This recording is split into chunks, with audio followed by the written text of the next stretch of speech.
Guys, please, can you like, comment, and subscribe to the channel? I never ever ask, yeah? And go comment on Ryan Rhino's podcast, It's Shit. Do the same to Nathan Styles and Tom Hames and to everyone. Thanks. Right, got some good questions here on digestion. So on this podcast, it's just going to be on digestive questions, and then we might go into a bit of improving digestion as we Yeah. Do you not want to answer some of the questions that we got beforehand? Some of the ones I got on here, they're quite good. Yeah, we'll do one of each. Come on, you start, Chubbs. Oh, you want to do that? Okay. Because if you've got a ton on digestion, we can answer those ones here quick, because there's a couple of them that are pinpointed that are decent, and then go on to fully digestion stuff. Yeah, let's go. Yeah? Cool, Chubbs. Cool. All right. First question. What's the worst rebound you've all had post-show? How many pounds up? My first ever show I did, I think I gained 22 pounds in 48 hours. I didn't use anything really to dry out. I didn't use any diuretics or anything. But after 4 days, I was waking up with nosebleeds, and I had to use a diuretic to pull the water off from me. But that was because the guy I'd worked with was this Alex Zellering guy from America, and he didn't do any high days. He didn't do any off-brand meals. There was nothing right. So he didn't change your food. So he had me eating the same 6 meals, day in, day out, for 16 weeks. And all he did was up the cardio and up the drugs. It's the hardest thing I've ever done. Everything after that being a bit of a walk in the park. But I literally ate two packs of ultra simple microwave and 50 grams of whey, 8 ounces of chicken and 6 ounces of rice, 8 ounces of chicken, 6 ounces of rice, 8 ounces of beef, and 4 ounces of sweet potato, and then I think it was just 50 grams of whey protein before bed for 16 weeks. And hand on my heart, I didn't put a fucking thing in my mouth apart from that menu. But my food focus was obviously so nuts afterwards. And it was my first show, and there was no Instagram, there wasn't really anything apart from bodybuilding films. So no one was giving you advice on how to manage this shit, and he certainly didn't. So I had lists of food I wanted. I went to see my mate and got high just so I could eat more food, and the rebound was horrendous.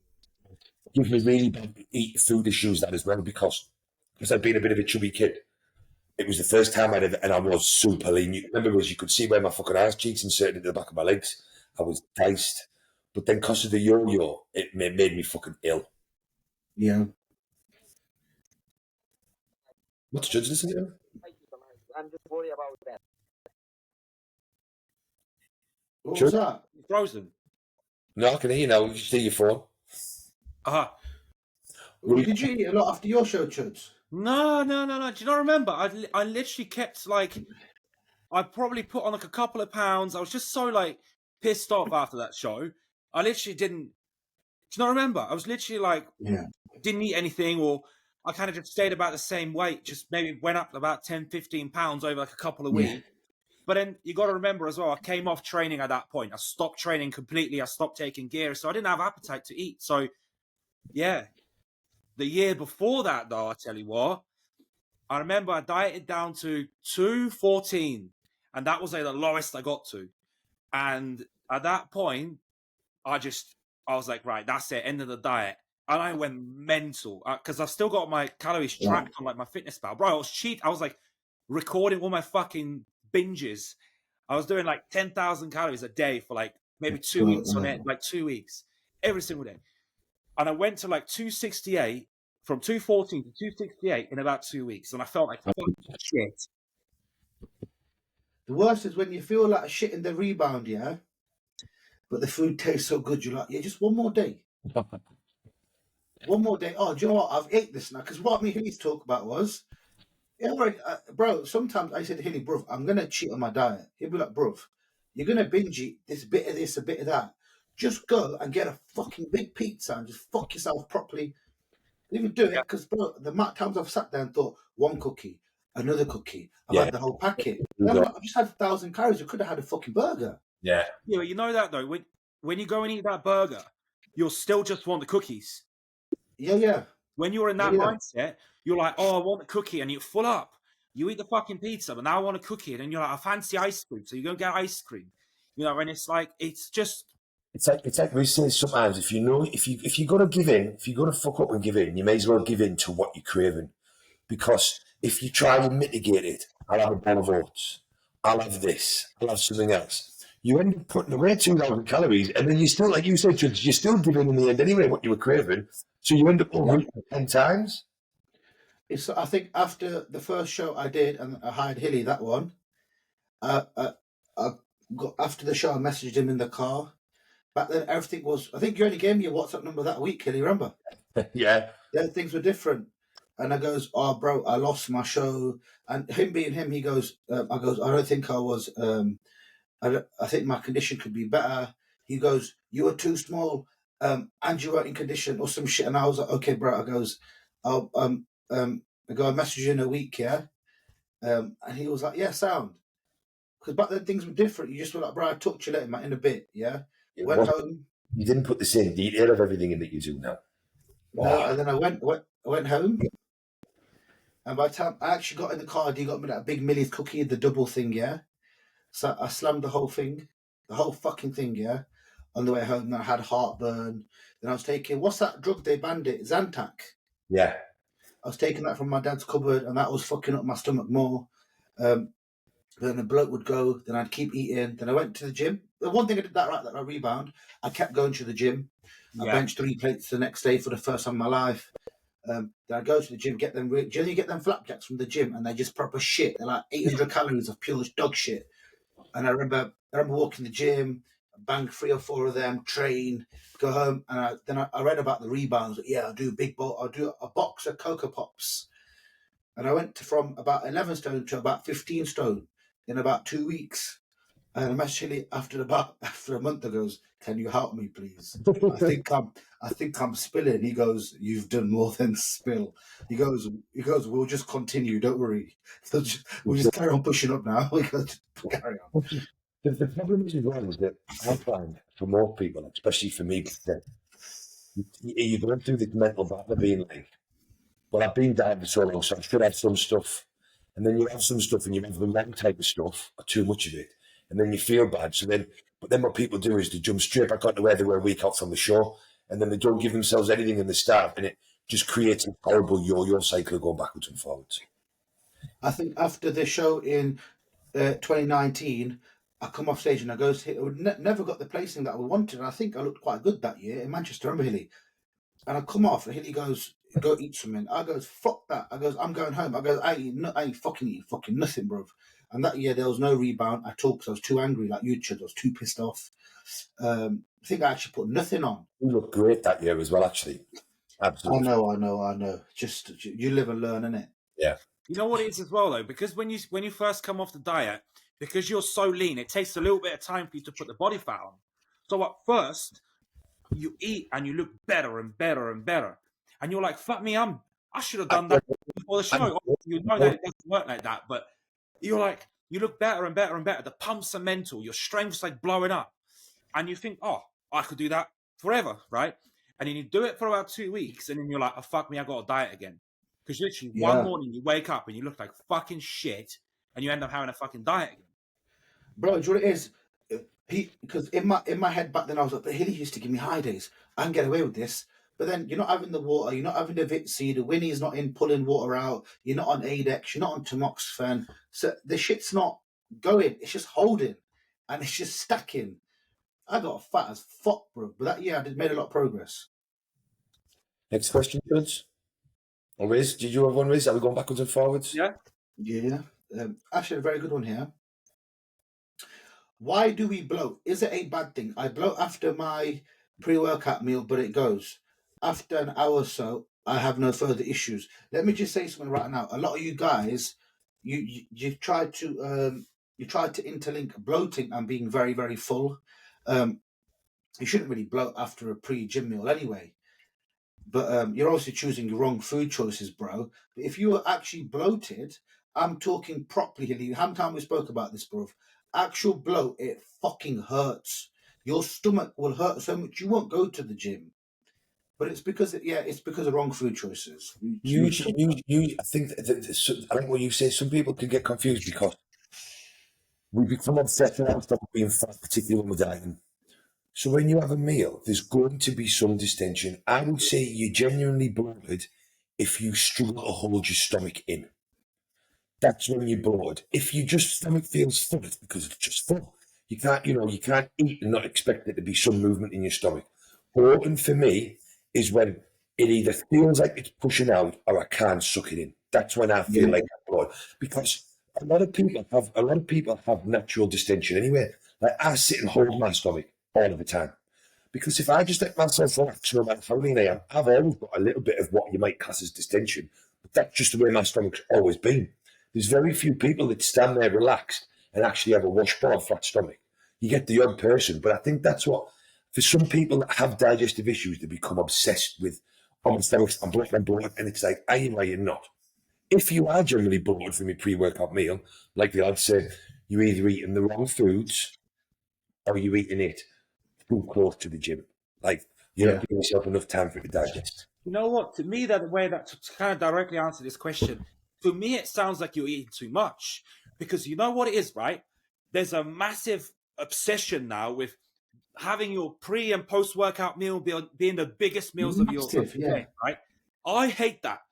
Post workout, sure. Pre workout, my pre workout meal is my smallest meal. Pretty much one of my the smallest or one of the smallest meals of the day.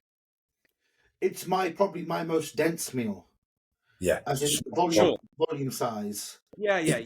Volume wise, it's less. You've just got to commit to what you feel better on. So, like, some people can eat and within an hour go on training. Some people perform better on a bigger meal. I know Deck likes a bigger, if I remember rightly, a bigger pre-gym meal. Evan said apparently, I was watching one of his newer videos of the day, his older videos, he would sit in the gym and eat his chicken and rice and train within 30 minutes. Now, if I can't eat 90 minutes to 2 hours, and even if I'm 90 minutes, I feel it a bit in my stomach. Like when AJ was giving me those high days, my pre-gym, it was ruining my sessions because the pre-gym meal was that big. It was fat in my stomach. So you've really got to, I'm views. I want to feel a bit hungry going in. I want my stomach to be empty. And don't forget, in reality, what you eat 90 minutes to 2 hours before the gym is not what's fueling your workout. It's keeping your blood glucose stable, but the glycogen in your muscles is what you ate for breakfast. It's what you ate the night before, the day before. So really, if say you train at 5 p.m., what you eat in meals 1, 2, and potentially 3 are going to fuel your workout, not in meal 4. So I train at 12 o'clock. What I eat for my tea and pre-bed and at breakfast is what's going to fuel my workouts directly. The blood glucose floating about just really for brain function. And all you're really doing is go on. So all you're really technically doing, as JP would say, is you're having that protein meal 2 hours before gym to activate proteins. What's it called? MPS, Hilly. Yeah. That's all you're doing, and all you need is, or you could even activate that with 20 grams of aminos, and then crack on. But I used to find, I think fluids is as well another big thing.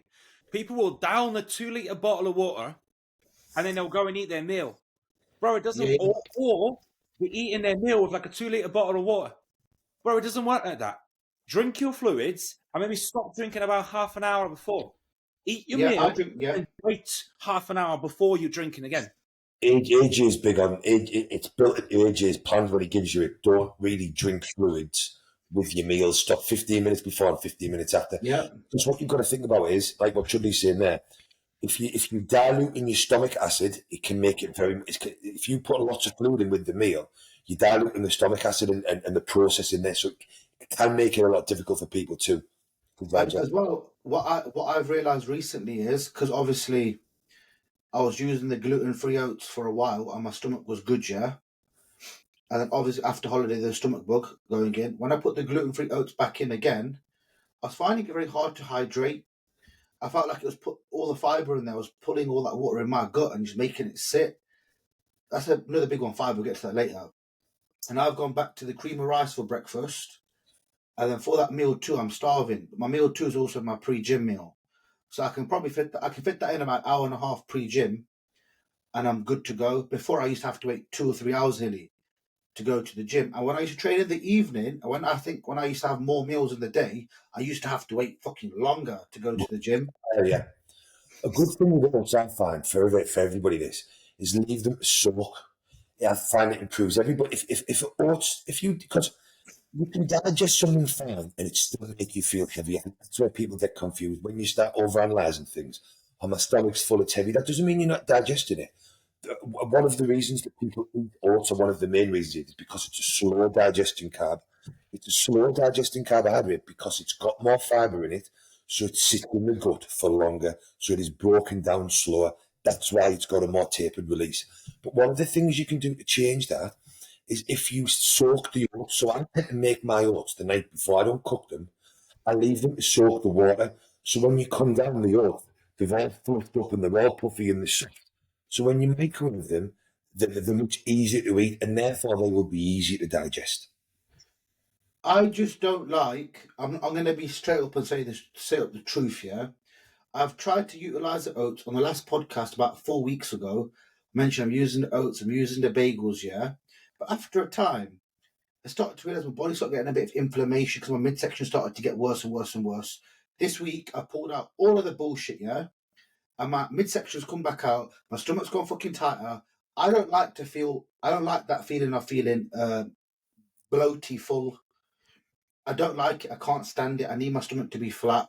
I like to feel hungry and my stomach empty. I hate feeling. I don't mind being a little bit like distended, but when I eat oats, it makes my stomach feel like it's overly fucking sluggish, and I don't like that. The only time I would ever eat oats, or I used to put oats in clients' plans, is before bed, because of the fiber, fills you up. Oats, whey protein, it's almost like a dessert. People want like sweet stuff at night. I love a bowl of oats. There's one foods I'm not going to lie about it.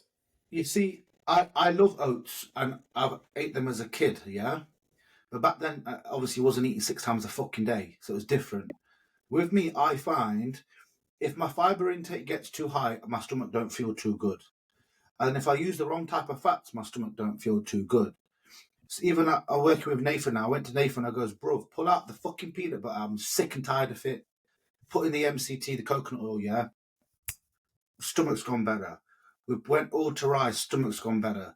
And I'm at the point now where I'm grown up enough to just accept man just cannot eat certain food. Well, I need it. Yeah, well, it's what I do with clients. You just pay attention to what makes you feel good and what makes you doesn't feel good. And I think a lot of people, whether it's coaches, whether it's just a normal person, they don't think about what the food's texture and how it looks. So, for instance, if you look at a cashew butter, it's much smoother, it's much thinner. If you look at an almond butter, it's much thicker. And because almond's got much more fibre in it. So therefore, the almond butter is going to be harder to digest than the cashew butter. And even though they're both milk butters with fats in, and fats will slow digestion down, the one with the more fibre in will slow it down more. You don't even have to understand that. If you just use a bit of logic, your stomach's like a blender. It has to break down foods. So if you put salmon or steak, the steak is going to take longer to digest, because if you hit salmon with a hammer, or if you hit steak with a hammer or a knife, one is harder to break down. So if it's harder to break down with a knife or a hammer, or it's harder to cut with scissors, it is going to be harder for your stomach to break down. And that's when I do digestive consults with clients or with coaches, I literally sort of explain to look at your stomach as if it's a blender. So if I dropped into the blender sweet potato, broccoli, and chunks of steak, and I blitz it, it's going to go big for ages. If I drop in rice, spinach, salmon, even though the macros can be the same, it's going to blitz up like there's no tomorrow. So if you're in a dieting phase and you want your meals to hold your fullness longer, if you want to feel fuller, if you want that effect, which you do potentially when you're dieting, then it might make more sense to have steak, broccoli, sweet potato. If you're in an off-season setting and you're wanting food to pass through the gastrointestinal tract, through your digestive system quicker, the salmon and rice and spinach makes more sense. You're getting the same similar macros, you're getting the same protein, carbs and fats, but you need to pick the foods that you're eating for the setting and for what you're trying to achieve for me. And that's what people don't do. They're like, just have any old butter. Well, hang on a minute. So having oats and nut butter. Well, hang on. If I'm in a dieting phase, then having oats and almond butter makes sense. You've got a lot of fibre. It's going to keep you nice and full. It's going to go dead thick in the bowl. And it's going to hold your hunger. It's going to hold your energy levels. If I'm in an off season and I've got to eat 6 big meals or 7 meals or 8, I do not want a bowl of oats and almond butter. What I might want is coconut oil, cream of rice, or cashew butter, cream of rice, stuff that is going, that blender is going to blitz up easier. And that's, with all of my clients, that's how if we're in off season of diet, that's how I tend to approach my food choices. And it's the same with clients with digestive issues. Some people need, like you said, like you, Riz, lower fibre because their stomach just doesn't seem to break things down as effectively. I had to just think about it the other day, because obviously I said to Nathan, I want to try old foods again because my stomach's in a good place. But I think at first, like you said, we spoke about over there, we speak about shit daily, yeah? At first you had a bagel and you're all right. Then that 7-day accumulation of that motherfucking bagel, then you had your cheat meal as well, that starts to accumulate. And it takes about 7 days for gluten to leave the body anyway, right? Fully leave your ass and your stomach and all that shit. And literally now I feel back to normal again. My energy levels are better. My sleep's gone fucking better, yeah? I feel mega. I went to Nathan and goes, bruv, I was doing like struggling to do my steps. Now I'm doing like 12K and it's not even 12 o'clock. Because I'm just blitzing around the house getting shit done. But one thing I think people forget about is, legit, and I've said this before, yeah? Hilly, you're just going to say it straight up. You're English, you probably ate oats when your family probably ate, your granddad and they probably ate oats and probably had a bit of steak. My family never had fucking oats, probably only ever ate rice. And they only probably ate chicken and white meats. They never ate beef in Pakistan. It's not really popular. So no one probably ate it. No one probably ate fucking oats because it's not really heard of there, yeah? So me eating them two things, logically, my ancestors probably never ate them. So my genetics... And there is a big genetic one to that. Massive. Like, honestly, I think because literally all of my white clients can eat the fucking oats. But all of my Asian guys, bro, I feel fucked. And only very few of them get away with eating the oats. And what people don't realise is, and something that I particularly look at with digestive issue clients, and non clients, is if sometimes if you've got digestive issues, that doesn't mean that you've got bad gas. It doesn't mean that you're bloated. A lot of the times it does. But one of the main signs of you having digestive issues is having brain fog, your energy being poor. And that's because you're not absorbing nutrients properly. You're not being able to get the energy from the food. Half the time, once I start improving someone's digestion, the first thing they report, I feel way better when I wake up in the morning. My energy during the day is more stable. I'm not getting a mid-afternoon crash. It's another big one. Yeah. My mental clarity is more clear. They are just as apparent and sooner than my bowel movements are better or my because the body's ability. And something that Riz touched on there is you've got to remove foods for at least 7 to 14 days to actually see the benefit. Just so if someone says to just pull out dairy for 3 days isn't doing shit. You've got to let it leave your body, but not just that. If it's been causing you inflammation in your gut, it needs at least 2 weeks for that inflammation to leave. So if it needs 2 weeks to leave, you first got to take away what is causing the inflammation, which can be 3 to 7 days. So when a doctor if I run an exclusion diet with a client, you have to run this exclusion phase for at least 3 weeks. And then between week 3 and 4 is when people, if you've run in this exclusion diet, and sometimes an exclusion diet can mean just avoiding a particular type of food, but an actual exclusion diet is literally white rice, I think it's chicken or turkey, I think it's pears for whatever reason. And bananas that are not ripe. It's like 5 of the most non-inflammatory foods. So what I do with digestive clients is we'll do white rice, chicken or turkey, salt or pepper, wilted spinach only, and then I might try salmon, and we'll just pick 5 foods, and that's all they're allowed to eat for 4 weeks. And this is the most extreme cases when other things haven't worked. But if you pull out to these non-inflammatory foods, by week 4 or 5, if you're seeing no improvement at all, then you can be pretty certain that it isn't a food-related issue, and it's maybe thyroid-related, it's maybe hormone-related, it might be related to your periods and your cycle, but you can be pretty confident it's not food-related. If by week 4 or 5 you're like, do you know what it is? My bowel movements are better. I'm having more normal stools, more regular stools, my brain fog. then you know it's been an issue from food. And then you've got to try and decide, well, what was the cause? What wasn't the cause? And the reason I'm explaining this is, once you do that, you might add a bagel in, like Riz says, or oats, and feel fine. And then you instantly think, oh, great, it wasn't that. But what people don't realise is, sometimes the food's causing an inflammation issue, and it takes time for that issue to build up. So I use myself as an example. I can't really get away with anything with dairy. I can't even use the best fucking whey isolates, like Jordan's fucking 99.9% whey isolate. Now, if I put a scoop in once, I don't get gas like I would if I had ice cream, doesn't affect my bowel movements, I'm fine. But if I put a scoop in every day, because I track my bowel movements and I track this and that, I'll notice by day 6 or 7, all of a sudden I'm not going to the toilet as regular as I was. And then that starts clogging up everything else. By the time I get to 2 weeks, I'm not going to the toilet every day. I'm bloated all of the time. Because it's in a backlog, it's slowing my whole system down because I'm not able to process it through right. So sometimes you need to realise that just because you can add something in once, doesn't mean you can start putting, and this is, we were discussing it the other day, that's what's happened with this, where he's put the sourdough and he's put the oats in and it's been fine, but actually when it's got to sort of 2 weeks and 3 weeks, it's called his whole system back up, and that's where the issues come from. Yeah, and then you've got poorly, and then it's a double hammer on top. It's a double fucking one, yeah. Well, because what can happen is where that's backed up your system and caused all this inflammation, then you're poorly on top, and it's like a fucking triple whammy in reality. Just fucked you. Do you know, I tell this feeling to people to understand, yeah. With me, I can eat a lot of stuff and get away with it, yeah, sometimes. But the issue is, when you're bodybuilding and you continue, I like to have the same meals all the time. I'm just that kind of guy. I'll eat chicken rice, potato rice. I like to have a nice pattern, yeah. But you know, after a bit, bro, you get this hollow feeling in your stomach, yeah, where you eat because you're hungry, the hollowness and the pain goes, and then it hurts again. And that there, to me, is the fucking worst feeling. It feels like you've got diarrhea, but you're not. And it's like your stool's not soft, but it's, you know, it's not right. Do you know what I mean? And the big one is, you know, when you wipe your ass, yeah?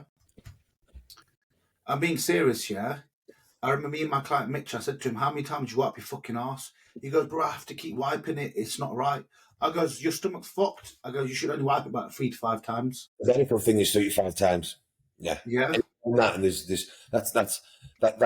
should be 3 to 5 times the medical thing. That should be all it takes. Unless you get one of them shits when you wipe it, you're like, huh? The night before. Huh? Silencer, there's nothing on the toilet paper.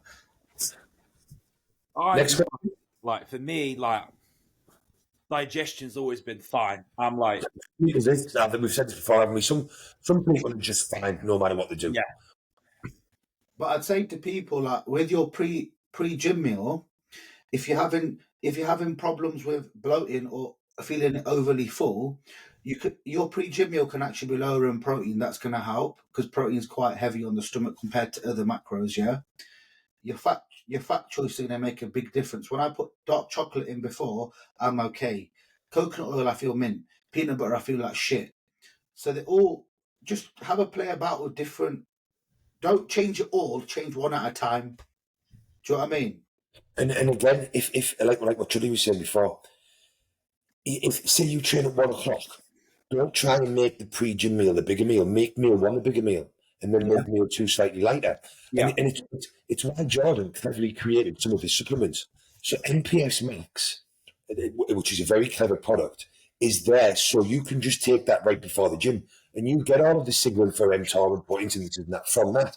So if you haven't eaten for 2 hours, it doesn't matter. So it allows you to put bigger meals in beforehand and then get the signaling that you need. And the same sort for me. This will eat 60 minutes before. And that used to be a thing. Whereas if you're drinking essential amino acids or you're having a scoop of protein powder beforehand, Scott Stevenson's a huge advocate of having whey protein right before the gym because that's giving you what you need through training. So if you've had a good, see for me, I prefer to have my pre-workout meal 2 hours before the gym. Now a meal takes 2 to 4 hours to digest anyway. And if you're having constant protein feeds every 3 or 4 hours of every day, you've got enough protein. You don't need to worry about it really at all, like for the main benefits. If you start to mess with peri-workout nutrition and you run with that sort of thing, then having the essential aminos, which is the next point, is that if you're getting these regular feeds in, based on science, you're fine. If then you're putting in an essential amino acid, NPS max, during training, you definitely don't need that meal just 60 minutes before. You can have the meal before. But for me, the most important thing is what makes you feel best in the gym, what allows you to perform best. And that, like Riz says, you need to work out what that does, because if it's affecting your settings, then you're fucking the job, because if having the most effective session is the most important thing.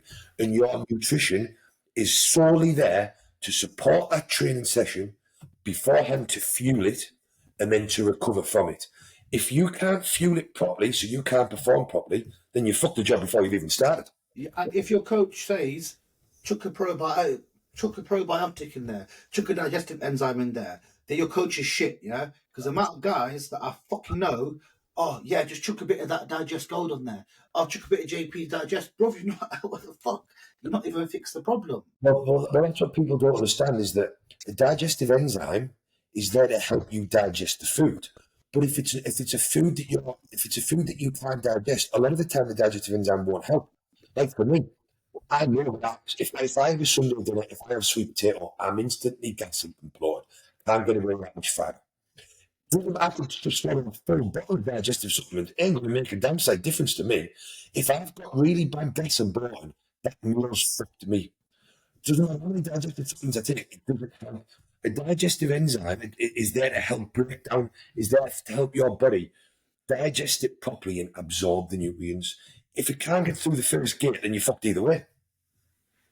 A lot of it as well is that we probably haven't mentioned pre-workout oral. So like people will be taking their pre-workout Anavar or pre-workout oral, whatever they're taking, with their meal.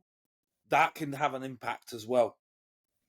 Yeah, 100%. And then on top of that, Chudley, people are not even hydrated enough. Mm. And they're banging in like 2 scoops of pre-workout, all the caffeine, and then all that happens is, bro, your stomach's full of like glycosides, but there's no fucking water, bro, to draw it to the muscle. So it's why 2 hours before has actually always made sense to me. If I have my pre-workout meal 2 hours before, it's got time to digest and start moving to the gut properly. So everything that you need is getting into your body. Then your stomach's empty enough so it can really start breaking down the fast. So you're taking essential amino acids because they don't need digestion, they're getting straight into the bloodstream. You're taking a carb powder so it can get straight into the bloodstream. For me, if you eat 60 minutes before the gym and then you're adding in your workout nutrition on top, you're just defeating the fucking purpose. yeah. And I always like to go back to like when more bodybuilders in their different things, what we try to do the best. Having said that, I would say, well, if I'm eating a meal 60 to 90 minutes, that's getting broken down as I'm entering the gym. And although some blood's being taken away, your body will still digest. So he said he's getting what he needs from that meal while he's training. Now, in workout supplementation, I'm a huge fan of. It makes sense to take stuff that doesn't need breaking down like that. So if you've eaten 2 hours beforehand, and then you're drinking, and then your stomach's on the emptier side, so it can utilise the liquid stuff that you're taking that has the ability to be utilised straight away. It doesn't make sense to dump a big, heavy, like people eating steak and rice and stuff right before the gym, 60 minutes, 90 minutes. If you feel bored going to your gym and then you're pounding fucking into workout stuff on top, it's just sitting there. It's fucking useless. I think one thing that we're missing as well is some people, like me, Hilly, total opposite. What I eat passes through my system very quick, yeah? And you can test this trust me, I could go into some mad shit that I've done, yeah? You eat the sweet corn and check how long it takes to come out your arse, yeah? I didn't do that, didn't I? Because I did that. Yeah, I think mine come out within like fucking 12 hours. Hilly goes, impossible. I goes, bruv. I passed the sweet corn through. Yeah, and I was like, bruv, I'm telling you right now, I've shit it out 12 hours later, bruv. Okay. Well, that is one of the most normal transit time tests, that. Because your body doesn't really break sweet corn down, so you just swallow the sweet corn and you look for it in your shit. And that's letting you know how long it's taking the food to pass through. Just for anybody that wants to look at the shit and do a little test. Shall we go to another question, Chud? Should you do one? Yeah, I got one. Let's see.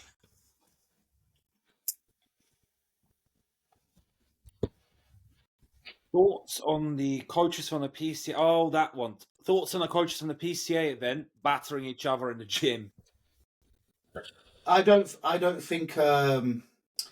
What's his name? Water, something water. Fresh water, something. Yeah, that freshwater guy seems pretty cool, man. I don't think he did anything wrong, man. He called someone out for the. You know what I mean, for cheating. I don't see an issue with that. I agree in the sense of what actually happened, because we spoke about this on the group chat, but I'm not in the loop of, I don't know what's gone on. so all I know was one of that guy's clients got beat by someone who was then disqualified because they'd competed before. So he was putting stories on his Instagram, and what he said he thinks it's shit by the coach if you know your client's competing, you're coaching them for a first time show, which I fully agree with. So he said this, and then this coach must go up the same gym. So the coaches walked in and fucking whacked him, give him a good item. And so I agree. I think if you're a coach, right, and you're prepping someone for a first timer show, and you know they're not a first timer, then you're as much of a cunt as they are. It's the same as I think. If you've got a client who you know isn't a novice, and then you letting them go longer into a novice, you're a bigger of an idiot as they are. Because you should want your clients to be competing the correct way, not taking other players. If you're not really a novice and you sort of worming your way into a novice class, right, then you're taking away placing from true novices. I think that's a shitty. Like, if you're a man or a woman and you've got a competitive spirit, you should be wanting to compete at the level that you are. If you're not a novice, don't be a novice. If you're not a first timer, don't be a first timer. It's just a construct. And for me, if you're a coach and you know that your client isn't a first timer and you've both agreed to go and do a first timer's show, then you're both cunts. Obviously, we don't know the deeper story. Exactly that.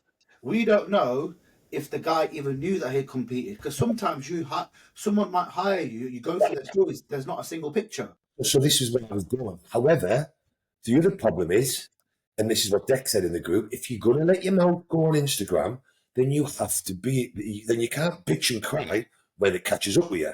So the coach might not have known his client had competed before.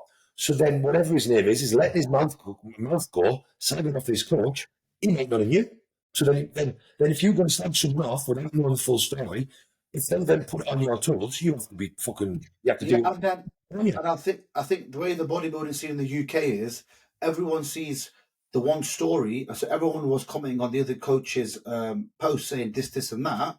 But really, what should have happened was Freshwater, whatever, should have messaged the guy and said, "Look, bro, meet me up here. Let's chat because you've done something wrong. I want to tell you to your face." Told him, "Look, bro, you guys competed before. Go talk about it openly and admit you guys are prick, yeah, for cheating." And they should have squashed it. But obviously, next man's obviously got angry and smashed him in the face. Yeah. But we don't know if Freshwater's gone in there and said something. Like, yo, fuck your mum or some shit. We don't know. Yeah, the police were there and all sorts. There's always two sides to the story, isn't there? That's it. But if you're going to go on Instagram, then you have to be ready to deal with the consequences, don't you? Can't be standing someone off and then cry about it if they come and fucking get you. Yeah, and I think it's definitely two sides to it. Cause I think they're both probably cool guys, but someone's got a bit too pissed off. I don't even know who the coach was, so. No, I don't know either. Next question. Ritz, visiting ring. I've actually got a very, very good one. Go on then. Hold on. Hold on. D, just put a bit of ketchup on there. I'm dieting. Add a little bit of the Ancona sauce, like a drop. Sorry. Right. A really good question from Kieran Driscoll. Off season, I have to push high calories. Diet break, force feed, or specific protocols can be used? I'll let you both answer.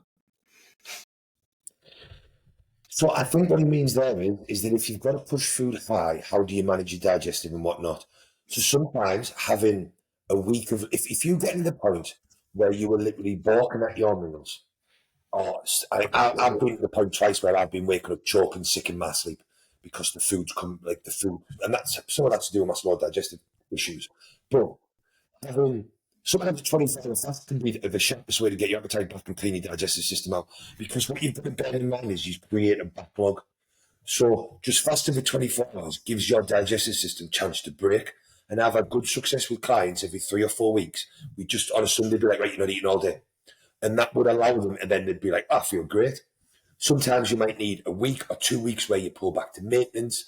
I actually find if you're in the dog end of an off season and your food's really high, pulling back to technical maintenance, your food's still high. You're not getting a digestive break.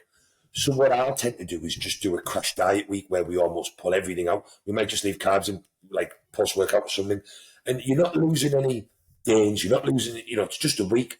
But if taking that week or 10 days of pulling right back on food allows you to keep going for another 3 months, then it's worth its weight in gold. But again, if you're managing things properly, you should be able to get you might be able to prevent that from happening. So if you pick a more calorie dense foods, if you're not using foods like we were saying that build up and cause you issues, because one of the problems that we all do in off season is once food starts to get a bit difficult, it's like, do you know what it is? It's easier to eat 2 bagels than it is 300 grams of rice. I'll just eat the 2 bagels, and it is easier and it is more dense. But the problem is the rice is never going to create you issues that cause a backlog. Whereas adding those 2 bagels in every day, as we've said, may end up building up over time. And I've literally seen a client say, Hilly, can I just change this for 2 bagels? And I'm like, yeah, gosh, can, mate, no problems. Within a week, he's like, my appetite's just gone. And that's because he's ran into the issues that Riz was mentioning earlier. So the things that you should be doing is from the start, right, let's ditch the yolk. Let's use cream of rice. Let's make sure that we're using free-from bread, because I know it's not going to create that build-up issue. Stick to jasmine rice.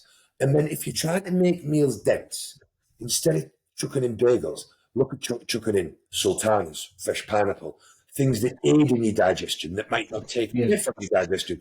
So if you think, if say you're at 250 grams of rice and it's starting to look like it's a big meal, instead of adding more rice, throw a handful of sultanas in, or throw some fresh pineapple in. Snacker jacks or chocolate snacker jacks, depending on your digestion.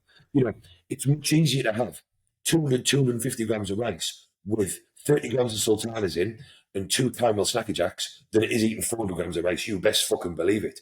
And not only is actually the sultanas and the snacker jacks going to be more appealing than eating just this 400 gram portion of rice, you're gonna be hungry for it. You're gonna fancy the meal more.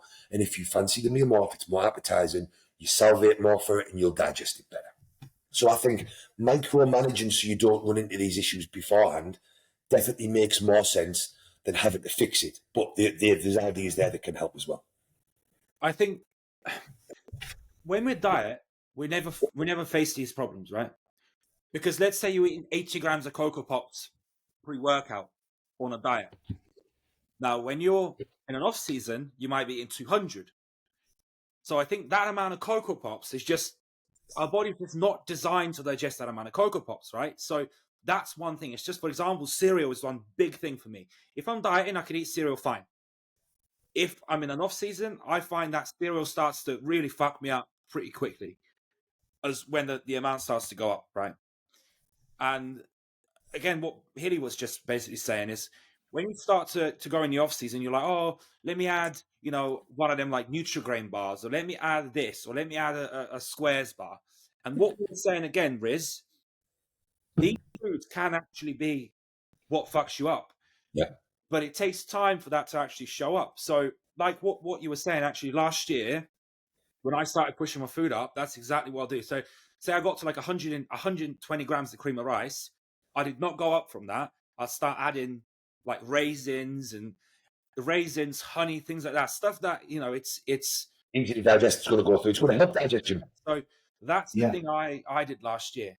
Because I start adding in bagels and jam. That is pretty much what's going to fuck you up, I find. Do you know what it is? When you start, I like to use the bagels and jam with certain clients, who can digest it. But I do find, even if their digestion is good, it does give a very inflammation-like look. I don't give a fuck what anyone says, because you are adding in higher processed, sugary foods. I'm not trying to sound like Eddie Abu, but it's just fucking fact. You can't deny that white rice is always better than a fucking processed thing that's gone through a machine and it's got a really short shelf life on it as well, because it's shit. But when I work with my clients, we push food up, I have this number in my head of, right, we're going to finish that rice at 250. And normally why I do that is because a packet of microwave rice is 250, yeah? And then once we hit that threshold on basmati, I swap to jasmine. And then I'm like, right, do you know that you get the little rice crackers, the Chinese ones? Yeah. So I say, right, I want you to add in half a packet of them with that meal. or a quarter packet. That's one line. And then eventually we'll have a half packet every day, split over 2 meals. And all it is, bro, because when you eat the meal, it's like having a Nando's. You get like a few different things and you can just chop and change. Do you know what I mean? Just to talk to you. I also like find when you're dieting, the packet rices are fine, but I find